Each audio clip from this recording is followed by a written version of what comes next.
ایک روایت میں نبی اکرم صلی اللہ علیہ وسلم نے مثال دیتے ہوئے فرمایا کہ ایک انسان مر رہا ہے، اس نے اپنی موت کے موقع پر 3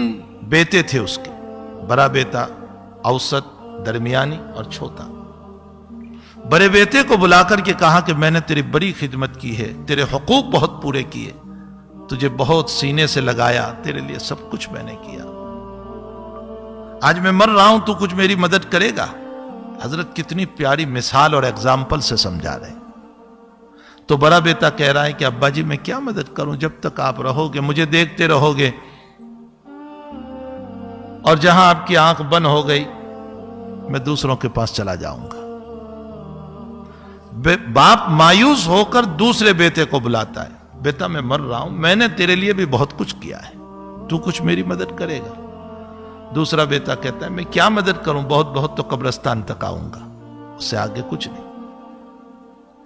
تیسرا چھوٹا بیٹا کہا بیٹا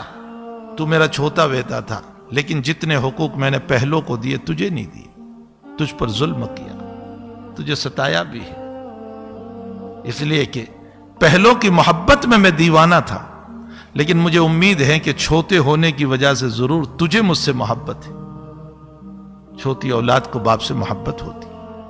تو چھوٹا بیٹا کہہ رہا ہے کہ جی ابا جی آپ نے جو کچھ کیا ہو، لیکن میں آپ کا ضرور تعاون کروں گا، مدد کروں گا، حتیٰ کہ صرف بیماری میں نہیں، موت کے موقع پر بھی آپ کی مدد، حتیٰ کہ قبر میں بھی آپ کی مدد کروں۔ باپ خوش ہو گیا۔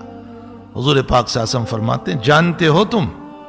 اب پوچھ رہے ہیں صحابہ سے، جانتے ہو تم بڑا بیٹا انسان کا مال ہے،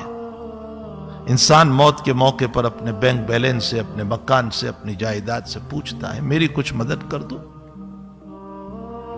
مال کہتا ہے ہم کیا مدد کریں گے، تیری آنکھ کھلی رہے گی تو دیکھتا رہے گا، جہاں تیری آنکھ بند ہو گئی مسئلہ ختم،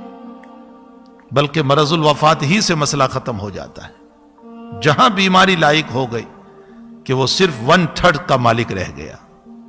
موت کی بیماری کی وجہ سے صرف 1/3، باقی تو سب رشتہ داروں کا ہو گیا۔ دوسرا بیٹا اس کے اہل و عیال ہے، جو قبر تک جانے کو کہہ رہے ہیں اس سے آگے نہیں، اور تیسرا بیٹا اس کے اعمال ہے، جس پر ساری زندگی ہم نے ظلم کیا، ظلم، نماز پڑھی تو پڑھی، نہ پڑھی تو نہ پڑھی،